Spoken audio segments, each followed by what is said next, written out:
All right, guys. Today was the cat rescue day, and my trusty 360 camera that I haven't used in like a year the chip was full. So I had everything mounted on the helmet. Started climbing up the tree.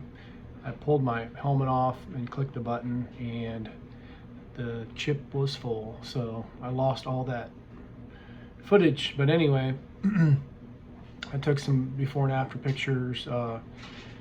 Lady called me yesterday, and cat was in the tree for like 2 or 3 days, and today it stopped making any noise. So hold on a second.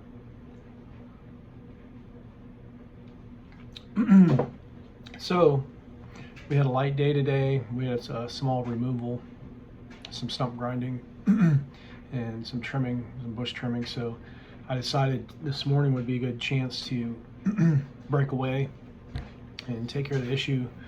I stopped by late last night and saw what tree it was, see what the location was, how tall it was, get an idea of my surroundings. And so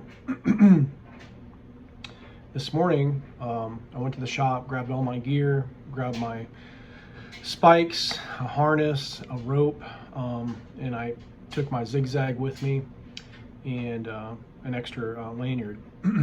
So put my boots on this morning and headed out. The problem was I didn't have a bag or gym bag to put the cat in. So if you're going to rescue a animal in a tree, the best thing that I found is like a gym bag with a shoulder strap. So had to make a quick stop to Goodwill, and I found a few things, and then I grabbed a t-shirt to put inside the bottom, and I grabbed a camera bag, and then later on I went through the back of the store, and they said they didn't have any more, but there was some by the luggage. I found a gym bag. It's about this big, just an average size gym bag, and then there's a string. There's there's Velcro, and there's 2 strings, or a string connecting the 2 zippers. Opens up. It had a shoulder harness. I adjusted it all the way out so that way I could swing it around my back. And then I called the homeowner and I said, I need an article of clothing from someone they're most familiar with, and it's the son's cat. So he gave me an old t-shirt, and with his, a dirty t-shirt or whatever. And then I asked for a little Ziploc bag of cat food, and I brought a half bottle of water with me. So when I first got to the person's house, it was actually all the way around the neighborhood, because it was the neighbor's tree, but they live in a country club, so I had to drive all the way around. It was like another 2 miles, 3 miles from the original location. And so first thing they told me was, what's your name? I said, Roger. He goes, okay. He goes, are you licensed? Do you have insurance? I'm like, yes. He's like, all right. So just in case I fell, I guess, or something happened. So I got to the tree. It was a hickory tree, and it was about close to 100 feet tall, probably about, I'd say 85, 90 feet.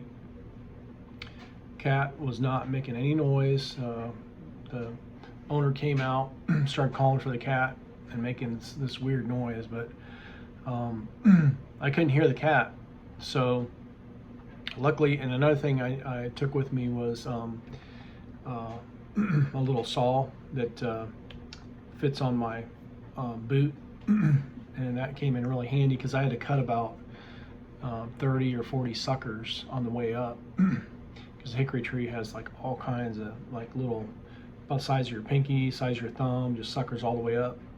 And that's one of the reasons we couldn't see the cat, because it was just like tons of suckers. So I got about halfway up the tree, and of course my camera wasn't working, so I finally heard the cat, meow, meow. So I started talking back to the cat, continued on up, and I could finally see the cat. It was way up in the very, very tippy top crotch. It was looking out, and it was right in the main crotch there.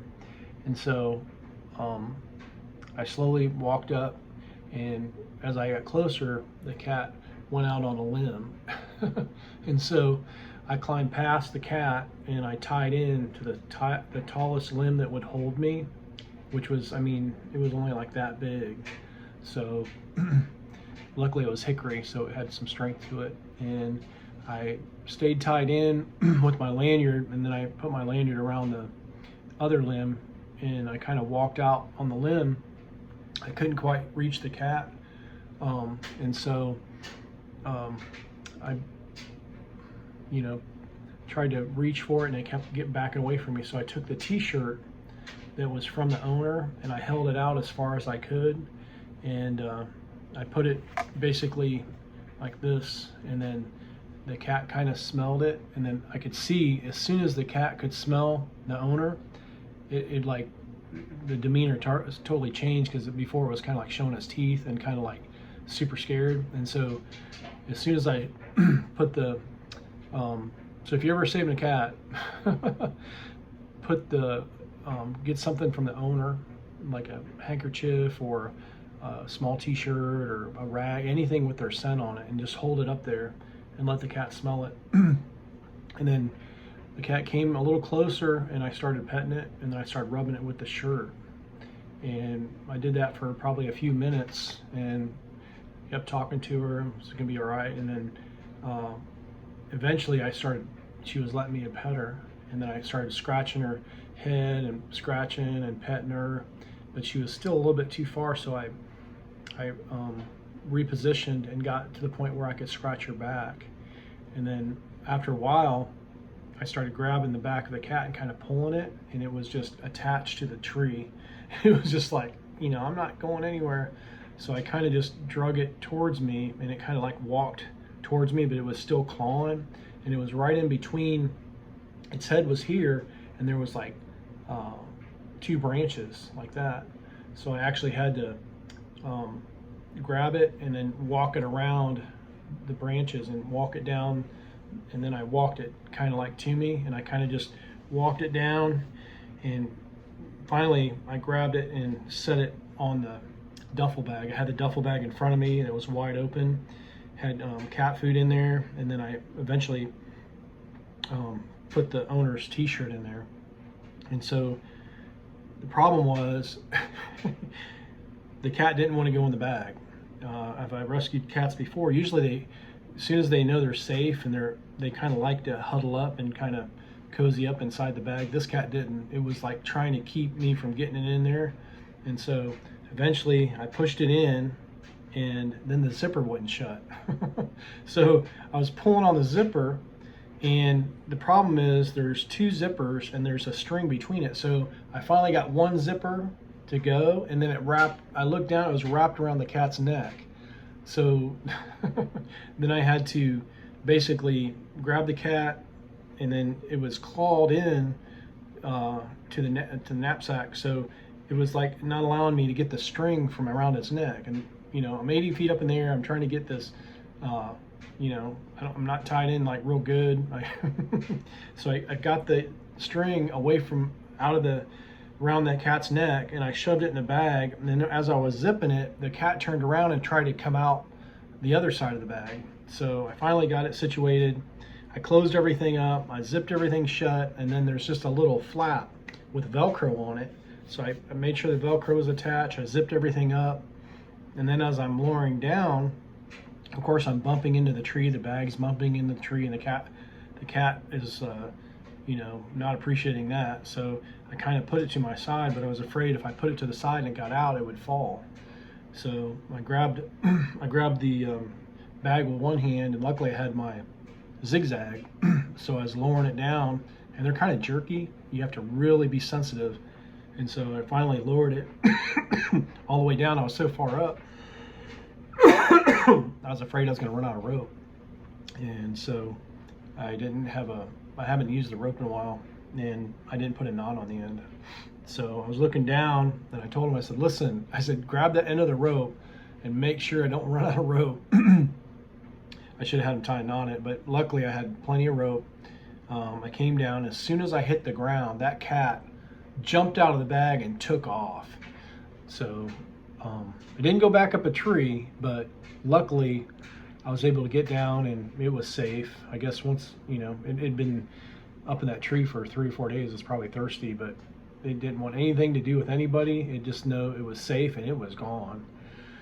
Homeowner was real appreciative, and this is like the 4th or 5th cat. I don't know, it might be more than that. I know there's at least been at least four that I can think of off the top of my head. But one of these days I'm going to get a video because I think it would be interesting to watch a cat rescue, because it's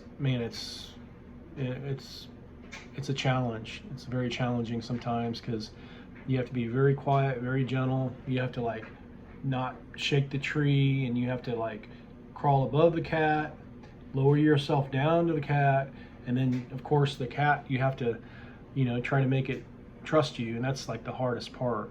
So I've never been attacked yet, thank God.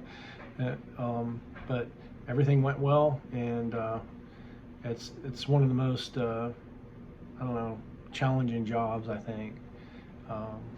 Anyway, just thought I'd share that story with you, and I got some clips of the homeowner and the neighbor and stuff, and I'll try to add that on the next video. Thanks for watching. Have a good time. Later.